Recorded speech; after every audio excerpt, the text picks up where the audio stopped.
मैं हूं आबिद हुसैन शेख, आपका खैर मकदम है 4TV न्यूज कर्नाटक एक्सप्रेस में।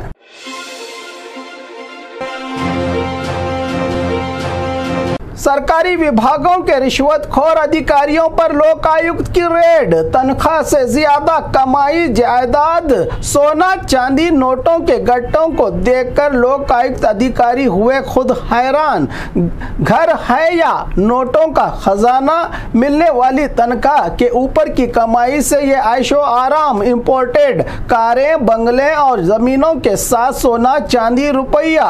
ऐसे ही सरकारी रिश्वतखोर 17 विभागों के अधिकारियों के घर और 90 ठिकानों पर 200 से ज्यादा लोकायुक्त की टीमों के साथ राज्य के कई शहर बेंगलुरु, चित्रदुर्ग, हासन, हावेरी, रायचूर, उडुपी, बेलगाम, बल्लारी, बीदर में KPTCL, समाज कल्याण, फॉरेस्ट सहित कई विभागों के ऑफिसर्स के घर, बंगले, दफ्तर और फार्म हाउस पर इनकी कालाबाजारी का खजाना रुपयों की जांच कर करके थक गए लोकायुक्त की टीमें। ड्राइवर से सिगरेट लेने पर सस्पेंड। दिन रात तनाव की जिंदगी से जूझने वाले BMTC नौकरों को BMTC की ओर से एक और आदेश से हुआ टेंशन। कारण ड्राइवर से सिगरेट लेने पर सस्पेंड किया है कर्मचारी को। ये क्या कोई बड़ा गुनाह है का सवाल पूछ रहे हैं नौकर। राजधानी बेंगलुरु में रोज 6000 से ज्यादा BMTC बस दौड़ती हैं सड़कों पर। ड्राइवर से ड्राइवर और कंडक्टर के बीच दोस्ती होना आम बात होती है, जो अक्सर ड्यूटी के दौरान खाली वक्त में एक दूसरे के साथ अपनी खुशी और परेशानियां शेयर करते हैं। अक्सर कोई भी आदत रखने वाले बीड़ी, सिगरेट, तंबाकू देना कोई जुर्म तो नहीं। इसी सिगरेट के देने के मामले से मामूली सी बात पर BMTC ड्राइवर को ही सस्पेंड करने से नौकरों में नाराजगी और गुस्सा देखने को मिल रहा है। BMTC के इस फैसले के खिलाफ डिपो नंबर 33 के गुरु मूर्ति ने ड्राइवर से सिगरेट लेने पर सस्पेंड का आदेश दिया है। BMTC ने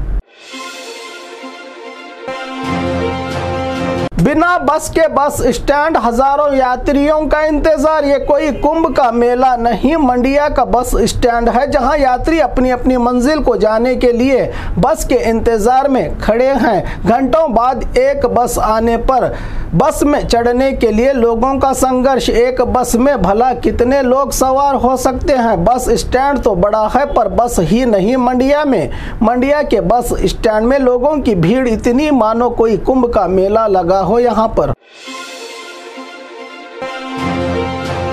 लोग बीजापुर का नाम बसवेश्वर रखने के लिए दबाव डाल रहे हैं। MB पाटिल, शिवानंद पाटिल बीजापुर का नाम बदलने के खिलाफ हैं। बेंगलुरु में मिनिस्टर MB पाटिल से मीडिया के पूछे गए सवाल पर कहा कि लोग बीजापुर जिले का नाम बसवेश्वर जिला रखने के लिए जोर दे रहे हैं। हमने भी सरकार से अपील की है। बीजापुर का नाम बदलने को लेकर किसी को कोई ऐतराज नहीं है। ये नाम रखने से फायदे और नुकसानात को लेकर CM सिद्धरामैया से बात करेंगे। हम टेक्निकली मसले के बारे में सोच रहे हैं। शिवानंद पाटिल के बीजापुर का नाम बदलने के खिलाफ दिए बयान पर बयान दिया MB पाटिल ने।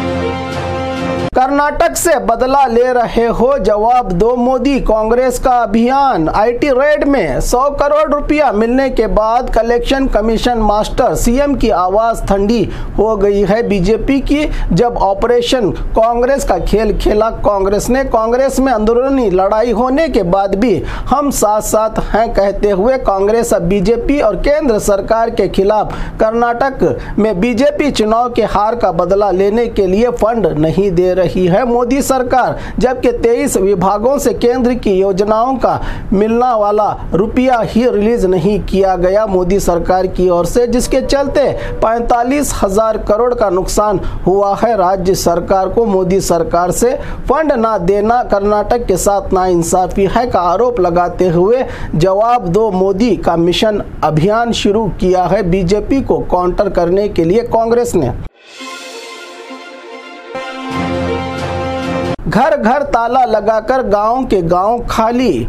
बारिश न होने से परेशान किसान परिवार, सूखा पड़ने से बंजर जमीनों को देखकर रोना रोने से अच्छा है कि रोजी रोटी के लिए गांव ही छोड़ दें। ये सिर्फ एक गांव की सच्चाई नहीं, चित्रदुर्ग के मुलकालमूर तालुका के नेत्रन हल्ली, लंबानी हट्टी, सोरमन हल्ली के लोग घर घर ताला लगाकर गांव के गांव ही खाली करके मैसूरू बेंगलुरु की तरफ कूच कर गए हैं, जिसकी जानकारी जिला प्रशासन को भी नहीं है, कहा अधिकारियों ने।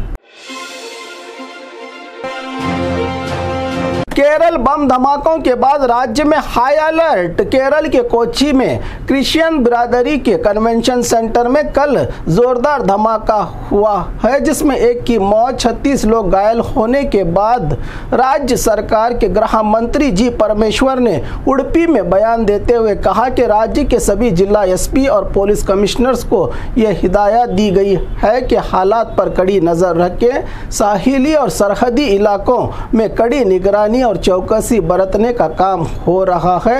ऐसी वारदातें कर्नाटक में न होने पाए, कहा होम मिनिस्टर जी परमेश्वर ने। खूनख्वार चीते से लोगों को बचने की वार्निंग। बेंगलुरु में तेंदुआ चीते के दिखने से जनता में डर का माहौल। फॉरेस्ट गार्ड माइक के जरिए दे रहे हैं इस इलाके में न घूमने की जनता को वार्निंग।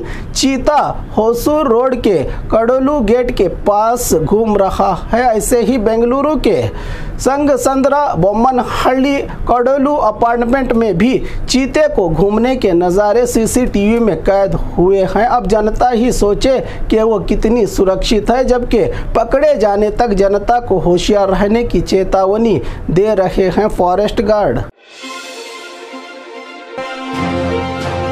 समाज के बांटने वालों पर कानूनी कार्रवाई होगी। होम मिनिस्टर, हमारी सरकार का मकसद ही सभी जातियों के लिए शांति और अमन का बागीचा बने। ये राज्य अगर इसको कोई नुकसान पहुंचाने, समाज को बांटने या भड़काने का काम करेंगे, बिना किसी भेदभाव और दबाव के कानूनी कार्रवाई होगी। मंगलुरु जिले में मॉरल पुलिसगिरी की वारदातों में कमी आई है, कुछ हद तक कंट्रोल है यहाँ पर ऐसे मामले पहले के मुकाबले। क्या यात्राओं में अलग से दुकानों पर भगवा झंडा लगाना भड़काऊ काम नहीं है के सवाल पर कहा कि हम ऐसे समाज घातक लोगों पर नजर रखे हुए हैं और कई लोगों पर केस भी दर्ज किए गए हैं। कोई भी किसी भी धर्म का हो, कार्रवाई होगी ऐसे गलत काम करने वालों पर, कहा होम मिनिस्टर ने। बेंगलुरु में एक और आग हादसा। आग लगने से 16 प्राइवेट बसेस जलकर राख। बेंगलुरु में एक और आग हादसा हसकेरे हल्ली के करीब वीरभद्र नगर की जबीउल्ला नामी व्यक्ति के गैरेज में रिपेयर के लिए खड़ी 21 बसों में से 16 बसें जलकर बर्बाद होने से 70 लाख से ज्यादा का नुकसान होने की बात बताई गैरेज मालिक ने। इस आग को काबू में करने के लिए 5 दमकल की गाड़ियों ने कोशिश की। किस्मत अच्छी थी कि बसों की बैटरी निकाली गई थी, सिलेंडर भी बच गए इस आग हादसे से, वरना बड़ा जानी नुकसान भी हो जाता अगर ये भी फट जाते, कहा। हादसे की जगह मौजूद चश्मदीद गवाहों ने आग लगने के कारणों का अभी पता नहीं चल पाया है।